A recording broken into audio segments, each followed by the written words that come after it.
அடுத்து ஒரு கேள்வி கேட்டிருக்கிறாரு. மதுரையிலிருந்து வழக்கறிஞர் அலி சித்திக் என்பவர் கேட்குறார். அவர் என்ன கேட்குறாருன்னு கேட்டால், புகாரியில் ஒரு ஹதீஸை பார்த்தேன். அந்த ஹதீஸ் தமிழாக்கத்தை ஃபுல்லாக அனுப்பியிருக்கார். அதை நாங்கள் சாராம்சத்தை சொல்லிடுறோம், மொத்தத்தையும் படிக்காமல். 3436வது ஹதீஸ் புகாரியில் இருப்பதாக தமிழாக்கத்தில் இந்த ஒரு ஹதீஸை நான் படித்தேன். இதை பார்க்கும் பொழுது இது ரசூலுல்லா சொல்லியிருப்பார்களா என்று ஒரு சந்தேகமாக இருக்கிறது. இது சரியான செய்தி தானா அப்படின்னு கேட்டு அந்த 3436வது ஹதீஸின் தமிழாக்கத்தை அப்படி நமக்கு அனுப்பியிருக்கிறார். அதில் என்ன வருதுன்னு கேட்டால், குழந்தையாக இருந்து தொட்டிலில் பேசியவர்கள் 3 பேர் அப்படின்னு ஹதீஸ் ஆரம்பிக்குது. 3 பேர் நினைஞ்சிருக்காங்க, சின்ன பிள்ளையிலே பேசியிருக்கிறாங்க. பேசுகிறதுனா அதுக்கு ஒரு பருவம் வரணும். அந்த பருவம் அடைஞ்சு அது ட்ரைனிங் எடுத்து பயிற்சிலாம் எடுத்த பிறகு தான் பேச்சு என்ன செய்யும் வரும். அதுக்கு முன்னாடியே குழந்தைகளே பேசுகிறது என்பது மனித இயல்புல இல்லாத ஒன்று. அதில் ரசூலுல்லாஹ் சொல்கிறாங்க 3 பேர் தொட்டிலில் பேசியிருக்கிறாங்க. ஒரு ஆள் ஈசா நபி. இது இப்போ இந்த பஞ்சாயத்தும் இல்லாத ஒரு விஷயம், இது குர்ஆனில் உள்ள விஷயம். ஈசா நபி பேசுனது ஏன்னாட்டா, மரியம் அலைஹிஸ்ஸலாம் கணவன் இல்லாமல் ஆண் துணை இல்லாமல் ஒரு குழந்தையை பெற்றெடுக்கிறாங்கன்னு சொன்னால் அந்த மக்கள் நம்ப மாட்டாங்க. நம்புறதுக்கு எந்த ஒரு ப்ரூஃபையும் கொண்டாந்து காட்டவும் இயலாது. நவீன காலத்தில் இருந்தால் கூட சில ப்ரூஃபுகளை காட்ட முடியும், அறிவியல் பூர்வமான ப்ரூஃப்லாம் இன்றைக்கி காட்ட இயலாது. அப்போ என்ன ப்ரூஃப் தான் இருந்தது? எந்த குழந்தையை பெற்றெடுத்தாங்களோ அந்த குழந்தை பேசுது, முடிஞ்சு வச்சு கதை. இது தப்பான இதில் பிறந்த பிள்ளை இல்லை.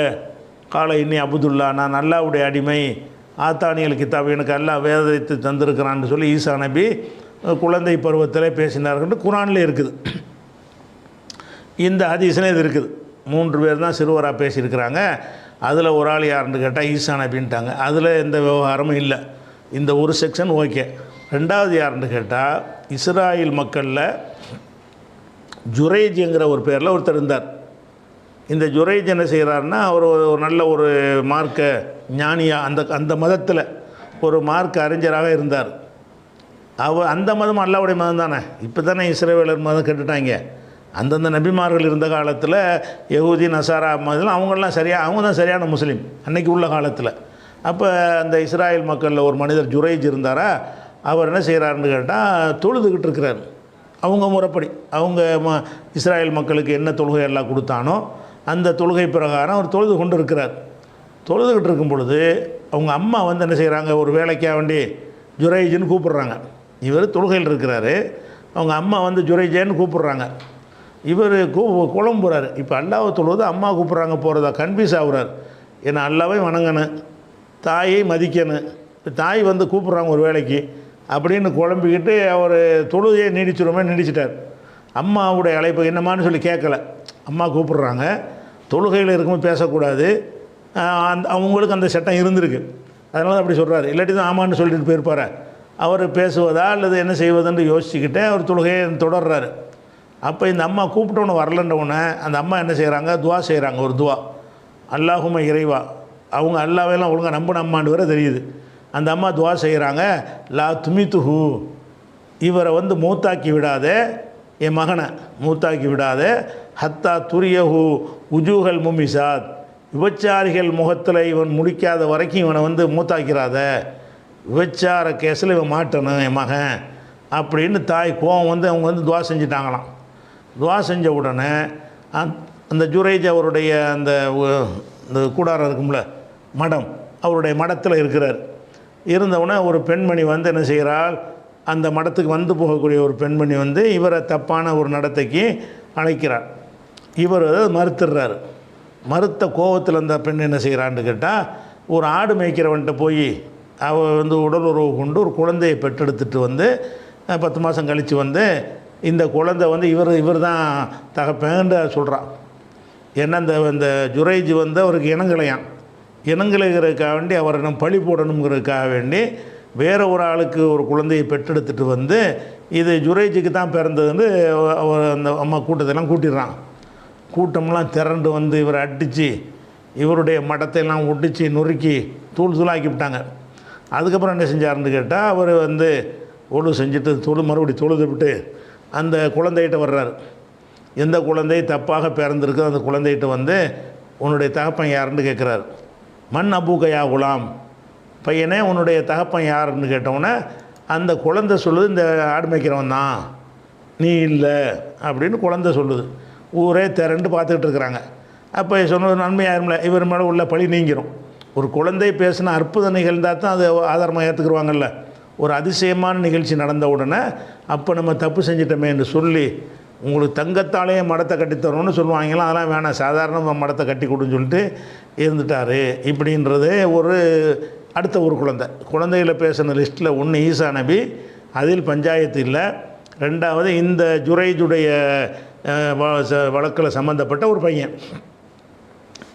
இந்த விஷயம் வந்து ரசூலுல்லாஹ் சொன்னதாக வருது. வந்தாலும் இது வந்து சரியான செய்தி இல்லைனால தெரியுது பார்த்தாலே. ஏன் தெரியுதுன்னு கேட்டால், இவர் தொழுதுகிட்டு இருக்கிறார். தொழுதுகிட்டு இருக்கும் பொழுது அம்மா கூப்பிட்டா போகணும்னு இருக்கா? நீங்கள் தொழுகையில் இருக்கும் அம்மா கூட நீங்கள் போகலாமா? எப்போ போகலாம்? அம்மாவோ ஆட்டுக்குட்டியோ ஒரு சீரியஸானதுக்கு போகலாம். ஒரு விபத்து நடந்து போச்சு, திடீர்னு மயங்கி ஒருத்தன் விழுந்துட்டான், தொழுகை முடிச்சுட்டு அப்படி போகலாம். அந்த மாதிரி ஒரு உயிர் காக்கிற நிர்பந்தம் வந்து அம்மாவாக இருக்குன்ற அவசியம் இல்லை, யாராக இருந்தாலும் போகலாம். சும்மா கூப்பிட்றதுக்கெல்லாம் போகலாமா? தொழுதுட்டு இருக்கும்போது அம்மா வந்து வாசல்கிட்ட அப்படியே கூப்பிட்டா தொழுகையை முடிச்சுட்டு நீங்கள் ஓடி போயிடலாமா? அவர் கரெக்டாக தான் செஞ்சுருக்கிறார், அவருடைய செயலில் தப்பு இல்லை. இந்த அம்மா வந்து அவர் சரியாக நடந்திருக்கும்போது அவருக்கு எதிராக துவா செய்கிறாங்க, அது பழிக்குமா? இந்த அம்மா என்ன செய்யுது, நான் கூப்பிட்டு வரலையில, நீ விபச்சார குற்றச்சாட்டுக்கு ஆளாகாமல் நீ மௌத்தாக மாட்டான்னு பத்வா செய்கிறாங்களாம். பத்வா செய்கிறா இருந்தால் எப்போ பத்வா செய்யணும்? உனக்கு பாதிப்பு ஏற்பட்டால் தான் பத்வா செய்யணும். எனக்கு ஒரு அநீதி இழைக்கப்பட்டால் தான் நான் வந்து அவருக்கு எதிராக என்ன செய்யலாம், கையேந்தலாம். அவர் எனக்கு எந்த ஒரு அநீதியும் ஒருத்தர் இழைக்கலை, அப்போ நான் வந்து இவரை நாசமாக்கணும்னு சொல்ல முடியுமா? அதில் ஒரு ஆள்கிட்ட போய் ஏதாவது ஒரு 100 ரூபா தாங்கன்னு கேட்குறேன், தரமாட்டேங்கிறாரு. யாரெல்லாம் இவனை வந்து திருட்டு பயில ஆக்கிருந்தா அப்படி துவா செய்யலாமா? அப்படி செஞ்சால் அது செல்லுமா? அது எல்லாம் ஏற்றுக்குருவானா? இந்த மாதிரி துவாக்கள் வந்து எல்லாட்ட அங்கீகரிக்கப்படுமா? அப்போ துவா அங்கீகரிக்கப்படுவதற்குன்னு எவ்வளோ ஒழுங்குகள் மார்க்கத்தில் சொல்லப்பட்டிருக்கிறது. அதில் வந்து தவறான விஷயங்களுக்கு நீங்கள் செய்கிற துவாக்கள் எப்படி ஏற்றுக்கொள்ளப்படும்? அப்போ இவர் கரெக்டாக செஞ்சுருக்கும் பொழுது அல்லாஹ்வுடைய உதவி இவருக்கு தானே இருந்திருக்கணும். இவர் தொழுகைக்கான தாய் கூப்பிட்டு கூட தொழுகையில் உறுதியாக இருந்தார் என்று சொல்லி அல்லாஹ்வுடைய ரஹமத்து இவர் பக்கம் தானே இருந்திருக்கணும்.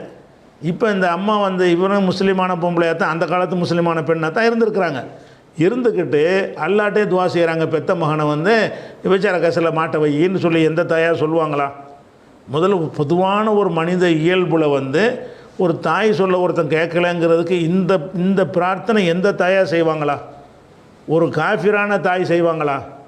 ஒரு தாய் என்று சொல்லக்கூடியவள் வந்து மகனுக்கு எதிராக வாயளவில் என்ன தேவைண்டா திட்டுவாங்களே தவிர, நீ உனக்கு விபச்சாரம் செஞ்சு அதில் கேஸில் மாட்டி நாசமாக கேவலப்பட்டு போவாய் என்று சொல்கிற அளவுக்கு ஒரு சின்ன ஒரு சம்பவம் கூப்பிட்டு வரலைங்கிறது. கூப்பிட்டு வரல, அம்மா கூப்பிட்டாங்க, இவர் வரல. இந்த ஒரு விஷயத்துக்காக வேண்டி எந்த ஒரு தாயாவது இப்படி ஒரு துவா செய்வாளா? எந்த தாயும் செய்ய மாட்டான். எப்போ செய்வா? சில தாய்கள் பிள்ளைகளை செய்வாங்க, அவன் அந்த மிஞ்சின அளவுக்கு அநியாயம் பண்ணியிருப்பான். சில மகன்களுக்கு எதிராக பண்ணுவாங்கன்னு சொன்னால் இந்த மாதிரி தண்ணி எடுத்துகிட்டு வந்து அதுக்காகலாமா செய்வாங்க? கூப்பிட்டோன்னு வரலைங்கிறதுக்கெல்லாமா செய்வாங்க? இவன் அடித்து சித்திரதை பண்ணி ரொம்ப அநியாயம் பண்ணி அவங்க சொத்தையெல்லாம் பறிச்சுக்கிட்டு சாப்பாடு கொடுக்காம தெருவில் விரட்டி விட்டும்போது அப்போ கூட அந்த தாய்மார்கள் பெரும்பாலும் செய்ய மாட்டாங்க. சிலர் செய்வார்களே, ஆனால் இவ்வளோ கொடுமைகள் இருந்திருக்கணும். ஒன்றும் கிடையாது, நல்ல மனுஷனாக இருக்கார், இதெல்லாம் ஊரெல்லாம் நல்ல மனுஷன் போட்டுருது, நம்ம பையன் ஒரு அந்தஸ்தோடு இருக்கான்னு பார்த்து மகிழ்ச்சி சந்தோஷப்படுவாங்களா? நல்ல பேரும் புகழுமா இருக்கிறவன் பேர்கிட்ட நாசமாக அது என்ன மாதிரி துவா செய்கிறாங்களாம்? நல்ல பேரும் புகழுமா இருக்கிறவருக்கு வந்து அந்த பேர் கெட்டு அது மட்டுமா கேட்டு மார்க்கத்துக்கு வரக்கூடிய மக்களும் பின்தங்கிடுவாங்களே. அல்ல அப்படி நிரூபித்து காட்டலைன்னு சொன்னால் இந்த ஆளை சொல்லி நம்ம இஸ்லாத்துக்கு போனோம், இவனே ஆள் சரியில்லாமல் இருக்கிறான் அப்படின்னு எவ்வளோ பேர் திரும்பி போயிடுவாங்க. இந்த அம்மா செஞ்ச வேலைக்கு வந்து அந்த பிள்ளை மூலமாக ஒரு காட்டி கொடுத்துட்டான். காட்டி கொடுக்குற இந்த பேரோடு இருந்து போயிட்டான். ஆகும் இந்த பெயரோடவே என்ன செய்யுது, ஆமாம் இந்த ஆள் தான் செஞ்சார்னு சொல்லி உடைச்சி போட்டாங்கல்ல. உடைச்சி போட்டவன்லாம் அந்த மார்க்கத்தில் உள்ள ஈடுபாடெல்லாம் எத்தனை பேர் மாறிடுவான்? அப்படியான ஒரு விஷயத்தை வந்து ஒரு தாய் செய்வானா? அல்ல தான் அப்படி செய்வானான்னு பார்த்தோம்னா இந்த சம்பவத்தில் என்ன இருக்குது? அப்போ இப்படி தான் சட்டமாக சில செலவு ஆலிம்கள் அதை எழுதி வைக்கிறாங்க. இதிலிருந்து என்ன தெரிகிறது என்று சொன்னால், நஃபிலான தொழுகை தொழுகும்போது தாய் கூப்பிட்டால் போகலான்னு நஃபிலானது அங்கே இருக்க, அதாவது ஃபிட்டிங் பண்ணுறதை சரி பண்ணுறதுக்காக வேண்டி தொழுதுகிட்டு இருக்கும்போது போகலான்னு தானே இருக்குது, எந்த தொழுகையும் போகலான்னு ஒன்று சொல்ல முடியல. அதை நியாயப்படுத்த என்ன செய்கிறாங்க, இதிலிருந்து என்ன தெரிகிறது என்று சொன்னால், நஃபிலான வணக்கங்கள் செய்து கொண்டிருக்கும் பொழுது தாய் கூப்பிட்டா போகலாம். நஃபிலான வணக்கம் கொடுக்கும்போது சும்மா போகலாமா, தாய் என்ன கூப்பிட்றது? நஃபிலான நோன்பு வச்சுருக்கும்போது சும்மா நல்ல சாப்பாடை கண்டா நோன்பு முடிக்கலாமே. நஃபிலுக்கு பேச்சு கிடையாது. இப்போ கம்பல்சரியான அவர் ஒரு பெரிய அறிஞர் தானே, நஃபிலானதாக இருந்தால் முறிக்கலான்னு அவர் தெரிய தானே செய்யும். அவரே ஒரு நல்ல ஒரு மார்க் அறிஞர், அந்த மார்க்கத்தில் ஒரு அறிஞராக இருக்கிறாரு. நஃபிலாக இருந்தால் நஃபிலாக தான் முறிக்கலாம் அப்படின்னு அவர் செஞ்சுருப்பார். அப்படி செய்யலை. அதனால் இவங்க பில்டப் கொடுக்குறதுக்கு சரி பண்ணுறதுக்காக அதை செய்கிறாங்களே தவிர, இதெல்லாம் நிறைய விஷயங்கள் அதில் மிஸ்டேக்காக வருது. அது ஒரு நாள் இந்த ஒரு சம்பவம் வந்துக்கிட்டு, அது இந்த குழந்தையை பேச வச்சு அவருடைய களங்கத்தை எல்லாம் என்ன செய்கிறான், சுமத்துறான். இன்னும் சொல்ல போனால் அந்த தாயுடைய துவாவை ஏற்றுக்கிற மாதிரி தான் ஆயிடுச்சு. கடைசியில் ஃபெயிலியர் அந்த பொம்பளைக்கு தான். என்ன விபச்சார குற்றச்சாட்டு சுற்றி அவர் தூய்மையாகிட்டார, விபச்சாரம் செய்யலைன்னு இப்போ ஆயிடுச்சே. இந்த அம்மா எந்த துவா செஞ்சாங்களோ அது நடக்கிற மாதிரி போய் நடக்காத மாதிரி போச்சு. இப்போ கடைசியில் அவர் இன்னும் நல்ல பேர் புகழமாவில் வந்துட்டார். இந்த இதுக்கு பேர் அவங்க ஊரே திரண்டு அவருக்கு கட்டி கொடுத்து பெரிய அந்த மடத்தை நல்லா வசதியாக செஞ்சு கொடுத்துட்டாங்களே. அப்படி பார்க்கும்போது இந்த சம்பவம் வந்துக்கிட்டு ஒரு மார்க்கத்தில் உள்ளதாக தெரியலை. இது இப்படி எந்த தாயும் செய்யவும் கூடாது. இது எல்லாம் இல்லை, ஏற்றுக்கிற மாட்டான். அல்லாஹ்வுடைய தன்மைக்கு இது மாற்றமாக இருக்குது. அல்லாஹ்வுடைய தன்மைக்கே இந்த மாதிரியான அநியாயமான ஒரு துவாவை அல்லாஹ் ஏற்றுக்குருவானா? இது ஒரு அநியாயமான துவா, எந்த தாய் செஞ்சாலும். இது ரெண்டாவது ஆள். மூணாவது ஆள் ஒன்று வருது. மூணாவது ஆள் என்னென்னு கேட்டால், ஒரு பெண்ணு யார் எவருன்னு தெரியாது, ஒரு பெண்ணா. அவள் என்ன செய்கிறாங்கன்னா, அவங்க பிள்ளைக்கு பால் கொடுத்துட்ருக்குறான். யார்? ஒரு பெண்ணு அவளுடைய பெத்த பிள்ளைக்கு பால் கொடுத்துட்ருக்குறான். பால் கொடுத்துட்டு இருக்கும்பொழுது என்ன செஞ்சார்னா, ஒரு ஆள் நல்ல வாட்ட சாட்டமாக ஒரு இளைஞன் வர்றானா. வந்தவொடனே இந்த பால் கொடுக்குற தாய் அந்த இளைஞனை பார்த்துக்கிட்டு, இறைவா இந்த என்னுடைய பிள்ளைய இவனை மாதிரி ஆக்கு. யார்? அந்த இளைஞனை பார்த்தா அழகாகவும் நல்ல வாட்ட சாட்டமாக நல்லா இருக்கானா. இவனை மாதிரி நம்ம பிள்ளை வந்தால் நல்லா இருக்குமேன்னு சொல்லி இந்த அம்மா என்ன செய்கிறாங்களாம், துவா செய்கிறாங்களாம், என்ன இந்த மாதிரி ஆக்கிருன்னு சொல்லி. ஆக்கினவுடனே அந்த அம்மா என்ன செய்யுதுன்னு கேட்டால், அந்த குழந்தை என்ன செய்யுதுன்னா, உடனே பால் குடித்த குழந்தை பேச முடியாத பருவம், மார்பகத்திலேருந்து வாயை எடுத்துவிட்டு, இறைவா இவனை மாதிரி என்னை ஆக்காதன்னுச்சான். தாயார் இந்த இவனை மாதிரி என் பிள்ளையை ஆக்குன்னு கேட்டுச்சான். உடனே இந்த குழந்தை என்ன செஞ்சான், இறைவா இவனை மாதிரி என்னை ஆக்காத அப்படின்னு அந்த குழந்தை துவா செஞ்சிருச்சான். அதுக்கப்புறம் கொஞ்சம் நேரம் சென்று ஒரு பெண்மணி வந்தாலாம். அந்த பெண்மணி யாருன்னு கேட்டால், ஊர்லாம் சேர்ந்து அவளுக்கு விபச்சார பட்டம் சுமத்தி வச்சுருக்குறாங்க. இவ கெட்டவ மோசமானவள்னு ஊரே பேசுது. அப்படியான ஒரு பெண்ணு வர்றா. வந்தவுடனே அந்த தாய் என்ன செய்கிறா, அந்த குழந்தை பால் குடிச்சிட்டு இருக்கும்போது, இறைவா என் பிள்ளை இந்த மாதிரி ஆக்கிறாத அப்படின்னு துவா செய்கிறாங்க. உடனே அந்த குழந்தை என்ன செஞ்சுன்னா, இறைவா அந்த மாதிரி என்னை ஆக்கு, இவ்வளோ மாதிரி என்னை ஆக்கு. ஏனண்டா விபச்சாரம் செய்யவும் இல்லை, திருடவும் இல்லை, பொய்ப்பொழி சுமத்தி இருக்கிறாங்க. அதனால் இவ்வளோ மாதிரி தாங்கி கொண்டு பொறுமையாக இருக்கிறார்ல, அந்த மாதிரி என்னை ஆக்குன்னு குழந்தை துவா செஞ்சிச்சு அப்படின்னு சொல்லிவிட்டு, இது மூணாவது சம்பவம். ரெண்டாவதும் போக்கா இருக்கா. இந்த மூணாவது விஷயம் இது மார்க் அடிப்படையில் உள்ளதா? குழந்தை பேசுனுச்சுங்கிறது ஒரு ஈசா நபியை பேச வைக்கிற அல்லாஹ் தன்னுடைய வல்லமையினால் ஒன்றை உண்டாக்கிவிட்டு அதை ப்ரூவ் பண்ணுவதற்கு ஈசா நபியை பேச வச்சாங்கிறது அது ஓகே. இதில் பொய்யான துவா, தவறான துவா ஏற்றுக்கொள்ளப்பட்ட மாதிரி கான்செப்ட்டுக்கு மாற்றம் வருது. இதில் என்ன வருதுன்னு சொன்னால், இஸ்லாத்தின் ஃபண்டமெண்டலான ஒரு கொள்கை, மறைவான விஷயம் யாருக்கும் தெரியாது. இது இஸ்லாத்தின் அடிப்படை கொள்கை. மறைவானதுன்னு என்ன அர்த்தம்? இந்த குழந்தைக்கு அந்த இளைஞன் ஏன் பிறகு வருது என்னன்னு கேட்டால், அந்த பையன்ட்டு விளக்கம் கேட்குறாங்க. நீயும் அந்த ஆளுமா அந்த இளைஞன் மாதிரி வேணாண்டு இதை கேட்ட அப்படின்னு கேட்டால், இவன் பிற்காலத்தில் ஒரு அடக்குமுறை செய்கிற ஒரு ராஜாவாக வருவான் இவன், அதனால தான் என்னை அந்த மாதிரி ஆக்காதுன்னு கேட்டேன்னு இந்த பையன் அதுக்கு தப்சீர் வர பண்ணாண்டு வருது. அப்போ அதே ஹதீஸில் இருக்குது. அதன்படி பார்த்திங்கன்னு சொன்னால், இந்த ஒரு இளைஞனாக இருக்கக்கூடியவன் பிற்காலத்தில் ஒரு ஜப்பாராக, ஒரு அடக்குமுறை செய்கிற ஒருத்தனாக மாறுவான் என்கிறது மறைவான விஷயம். இப்போ உள்ளதை வேண்டாம் பார்த்து இளைஞனாக இருக்கான்னு மட்டும்தான் கண்டுபிடிக்க முடியும். இவன் 25 வருஷத்துக்கு பிறகு, 30 வருஷத்துக்கு பிறகு, 40 என்ன மாதிரி ஆவான்னு கண்டுபிடிக்க முடியுமா? யாராலையும் கண்டுபிடிக்க இயலாது. அவனுக்கே கண்டுபிடிக்கல அவனை பற்றி. மறைவான விஷயங்கள் யாராலையும் கண்டுபிடிக்க இயலாதுங்கிறது இஸ்லாமிய அடிப்படையான ஒரு கொள்கை. இந்த குழந்தைக்கு என்ன தெரிஞ்சிருக்குது? இவனுடைய இந்த இளைஞனை பார்த்தவுடனே பிற்காலம் 50 வருஷத்துக்கு பிறகு, 30 வருஷத்துக்கு பிறகு இன்னொரு பெரிய ராஜாவாய் மக்கள்லாம் அட்டைக்கு கொடுமைப்படுத்துவாங்கன்றதுலாம் மறைவான விஷயங்கள். 25-20 வருஷத்துக்கு பிறகு நடக்கக்கூடிய ஒரு சம்பவங்கள். இதுகள் எப்படி இவருக்கு தெரியும்? ஒரு குழந்தைக்கு மறைவான விஷயத்தை அல்லாஹ் அறிவிச்சு கொடுப்பானா? யாருக்காச்சும் கொடுக்க மாட்டான். மறைவான விஷயங்கள் தெரியாது. அதே மாதிரி இந்த பெண் மீது ஒரு பழி சுமத்துறாங்க, அதுதான் வெளிப்படையாக பொறுத்த வரைக்கும் உண்மை. அல்லாவிடத்தில் உண்மை இல்லாமல் இருக்கலாம். அது இந்த குழந்தை எப்படி தெரியும்? இந்த பொய்யான பழி தான் சுமத்துனாங்க, இவன் எந்த தப்பும் செய்யலை அப்படின்னு இந்த குழந்தைக்கு இப்படி மறைவான விஷயம் தெரியும்? மறைவான விஷயம் ரெண்டுமே மறைவான விஷயம் டாப்பிக்கில் வருது. மறைவான விஷயத்தை பொறுத்த வரைக்கும் அல்லாஹ் நமக்கு என்ன சொல்கிறான்னு கேட்டால், மாக்கானல்லாஹு லி எதரல் முமினின் அலாமா அன்து மலைஹி ஹத்தா எமீசல் ஹபீசமின தையிபி. அதாவது அல்லாஹ் இப்போ மூமின் ரசூல்லா காலத்தில் மூமின்கள் முனாஃபிக்கள் கலந்து வாழ்ந்தாங்க. யார் மூமின்னு தெரியாது, யார் முனாஃபிக்னு தெரியாது, அல்லாஹ்வுக்கு தான் தெரியும். ஆனால் முனாஃபிக்குகளும் எந்த மாதிரி இருந்தாங்க? மூமின்கள் மாதிரியே தொழுகைக்கு வருவாங்க, ஜிஹாத் வரைக்கும் என்ன செய்வாங்க? கலந்துக்கிடுவாங்க. அந்த மாதிரிலாம் இருந்தது, ஹஜ் வரைக்கும் செய்வாங்க. அப்போ அல்லாஹ் என்ன சொல்கிறான்னு கேட்டால், நீங்கள் இப்போ எப்படி இருக்கிறீர்களோ இப்படியே இருக்குமாறு அல்லாஹ் விடமாட்டான். எப்படி இருக்கிறீங்க? மூமினும் முனாஃபிக்கும் கலந்து நீங்கள் இந்த ஊரில் வாழ்ந்துக்கிட்டு இருக்கிறீங்க. அல்லாஹ் என்ன செய்ய மாட்டான்? ஹத்தா எமீசல் ஹபீசமின தையிபி, கெட்டவனிலிருந்து நல்லவனை பிரித்து காட்டாமல் அல்லாஹ் விடமாட்டான். ஒமாக்கான் அல்லாஹூ யுத்லியாக்குமர் அல் கைபி, மறைவான விஷயங்களை அல்லாஹ் யாருக்கு அறிவிக்க மாட்டான். உலாக்கின் அல்லாஹ் எஜிதபி முருசுலிஹி மையஷா, தூதர்களில் யாரை நாடுகிறானோ அவங்களுக்கு இந்த மறைவானதை சொல்லுவான். இதில் என்ன சொல்லப்படுதுன்னா 329 முனாஃபிக்கும் முனாஃபிக் அல்லாதவர்களும் கலந்து மூமினை போல வாழ்கிறீங்க. ஹபீஸும் இருக்கிறீங்க, தையிபும் இருக்கிறீங்க, கெட்டவனும் இருக்கிறீங்க, நல்லவனும் இருக்கிறீங்க. இப்படியே விட்டுற முடியாது. அது பிரித்து காட்டணும். பிரித்து காட்டுறதா இருந்தால் காலாகாலத்துக்கு இந்த வேலையை நான் செய்ய மாட்டேன். ரசூல் இருக்கிறதுனால ரசூலுக்கு இதை நான் அறிவித்து கொடுத்து, ரசூல் மூலமாக அல்லாஹ் கைபான விஷயங்களை யாருக்கு அறிவிக்க மாட்டான். வலாக்கின் அல்லாஹ் எஜ்தபி முருசுலி மையசா, தன் தூதர்களில் நாடியவர்களை தேர்ந்தெடுத்து அல்லாஹ் அறிவித்து கொடுப்பான். அந்த மாதிரி ரசூல்லாவுக்கு அப்துல்லா பின் உபை முனாஃபிக்கு, இந்த அவன் ரசூல்லா கத்தர் முனாஃபிக்கு தெரியும். அப்போ அவங்க நல்லவன் கெட்டவன் கலந்து இருக்கும்போது முனாஃபிக்கு ரசூல்லா போட்டு தள்ளிட்டு போயிட்டான்னா அவன் யார் ரசூல்லாவுக்கு தெரியணும்ல. அப்போ ரசூல் ஸல்லல்லாஹு அலைஹி வஸல்லத்துக்கு இந்த முனாஃபிக்குகள் பற்றிய விவரங்களை அல்லாஹ் என்னஞ்சான் சொல்லி கொடுத்துருந்தான். சொல்லி கொடுத்து பிரித்து காட்டாமல் அல்லாஹ் விடமாட்டான்னு சொன்ன பிறகு முக்கியமான ஆளுகள் தேர்ந்தெடுத்து இவங்கெல்லாம் முனாஃபிக்குன்னு ரசூல்லா சொன்னாங்க. அப்போ இந்த மாதிரி மறைவானது ஒரு விஷயத்தை சொல்லி கொடுக்குறதுக்குன்னா தூதர்களுக்கு தான் அல்லாஹ் சொல்லி காட்டுவான். அதே மாதிரி ஆலிமுல் கைப், இது 72வது சூறாவில் 27-28 வசனத்தில் 26, 27, 28 வசனங்களில் இருக்கிறது.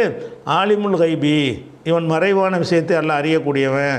ஃபுலா யுல்ஹிரு அலா கைபிஹி அஹதா, அவனுடைய மறைவான விஷயங்களை யாருக்கும் அறிவிக்க மாட்டான். இல்லா மாநிலத்தல்லா மிர் ரசூலின், தேர்ந்தெடுக்கப்பட்ட தூதர்களை தவிர. இவர் தூதரா? மறைவானது அதை அறிவிக்க மாட்டான். தேர்ந்தெடுக்கப்பட்ட தூதரை தவிர எவருக்கும் அறிவிக்க மாட்டான்னு சொன்னால், ஒருத்தர் மறைவானதை சொன்னார்ன்று வந்தால் தூதரான்னு பார்க்கணும்.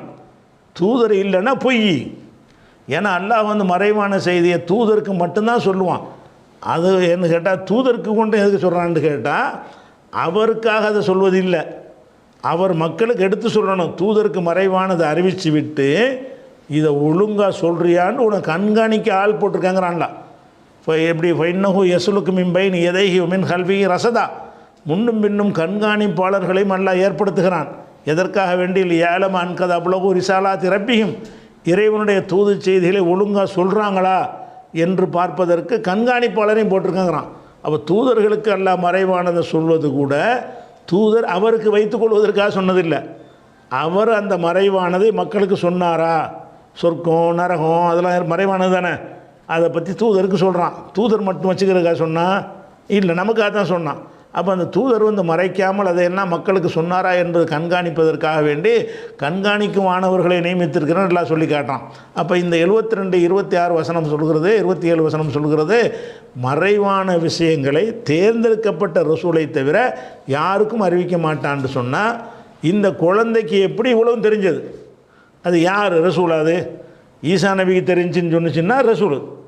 ஈசா நபி மறைவானதை சொல்கிறார். அவர் இனிமேல் நடக்கிறலாம் சொல்கிறார் பிறந்தவனை. அவர் எப்படி சொன்னார்னு கேட்கல. ஏன்னாடா ரசூலுக்கு தான் உண்டு வீதில் இருக்க, மறைவானது எல்லாம் அறிவிக்க மாட்டான் தூதருக்கு தவிர. அப்போ ஈசா நபி தூதருங்கிறது கன்ஃபார்ம், அவருக்கு அறிவிக்கலாம். இந்த குழந்தை யார்? தூதரா? அந்த பொம்பளை யாருன்னு தெரியலை, அந்த குழந்தை யாருன்னு தெரியலை, எந்த வருஷம் நடந்ததுன்னு தெரியலை, பேரும் தெரியலை, ஊரும் தெரியலை, முட்டையாக ஒரு பொம்பளை ஒரு புள்ளன்னு வருது. அந்த ராஜா யாருன்னு தெரியலை, அந்த விபச்சார பொம்பளைன்ற அது யாருன்னு தெரியலை, சும்மா முட்டையாக ஒரு செய்தி வருகிறது. அப்படியான ஒரு ஆளுக்கு வந்து மறைவானது அதில் அறிவித்து கொடுப்பானா? அப்போ மறைவானது அறிவிக்கிறதுக்கு செய்வானா? செய்வான். கண்டிஷன் என்ன? தூதராக இருக்கணும்.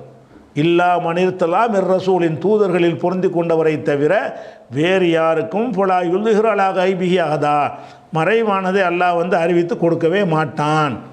அப்போ அந்த குரானோடு மோதுது இந்த சம்பவம். குழந்தைக்கு வந்து இந்த சர்வாதிகாரியாக போவாங்கிற ஒரு விஷயத்தை அறிஞ்சிருச்சு. இந்த பெண் மீது சுமத்தப்பட்ட குற்றச்சாட்டுங்கிறது மறைவானது. ஒன்றில் வருங்காலத்தில் உள்ள மறைவானது, ஒன்றில் சென்ற காலத்து மறைவானது. இந்த இளைஞனாக இருக்கிறவன் இனி எப்படி ஆவான் அந்த மறைவானது குழந்தைக்கு தெரியுது. இந்த விபச்சார குற்றச்சாட்டு சுமத்தின பெண் மீது நேற்று சுமத்தின குற்றச்சாட்டு பொய்ங்கிறது இப்போ தெரியுது. அவன் மறைவானதில் காலத்தால் முந்தினது மறைவானது தான், காலத்தால் பிந்தினது மறைவானது தான். இந்த குழந்தையை பொறுத்த வரைக்கும் மனிதனாக வாழ்ந்திருந்தால் கடந்த காலத்தில் உள்ளது மறைவானதில் நீங்கிரும். படிச்சிருப்போம், தெரிஞ்சிருப்போம். இப்போ தான் குழந்தையே இருக்குது. இந்த குழந்தையை பொறுத்த வரைக்கும் நேற்று நடந்தது மறைவானது தான், நாளைக்கு நடக்க போகிறது மறைவானது தான். ரெண்டு ஞானமும் சேர்த்து அந்த குழந்தைக்கு இருந்திருக்கு. இவன் இப்படி தான் ஆவான், இவன் மேலே சொன்ன குற்றச்சாட்டு பொய், ரெண்டையும் சொல்லியிருக்கு. அதனால் இந்த ஹதீஸ் வந்து புகாரில் இருந்தாலும் முஸ்லீமில் இருந்தாலும் எதில் இருந்தாலும் சரி தான். அதில் அந்த மூன்றில் ஒரு பங்கு தான் உண்மை. அது என்ன பங்கு? அது ஈசா நபி சம்பந்தமாக சொன்னது, குழந்தைகளை பேசுனதாக சொன்னால் அது மட்டும் உண்மை. மீதி அந்த ரெண்டு விஷயங்களுமே இஸ்லாத்தின் பல அடிப்படைகளுக்கு மாற்றமாக இருக்கிறதுனால இது எதோ இஸ்ராயல் கதையை கேட்டு ரசூல்லா பேரில் ஏதோ சொறி விட்டுட்டாங்கன்னு தான் என்ன செய்யணும், அதை நம்ம எடுத்துக்கொள்ளணும். அப்படி இல்லைன்னா இதெல்லாம் மறைவான விஷயம் வந்து இவங்களுக்கெல்லாம் இருக்குன்னு ஒத்துக்கிற வேண்டி வரும். அது ஒன்றும் சுருக்கமாக இல்லை வந்து 27:65 சொல்லுகிறான், குல் நபியில் நீங்கள் சொல்லிவிடுங்கள், லா யாலமும் அன்பி சமாவாத்தி உள்ளறதில் கைபே இல்லல்லா, அல்லாவை தவிர யாரும் மறைவானதை வானத்தில் உள்ளவர்களும் பூமியில் உள்ளவர்களும் அறிய மாட்டார்கள் என்று சொல்லிவிடுங்கள். இதுதான் இஸ்லாத்தின் ஃபண்டமெண்டல் கொள்கை, அடிப்படை கொள்கை. அதை உதைக்கிது இந்த ஹதீஸ். அதனால் இது சரியான ஹதீஸ் கிடையாது.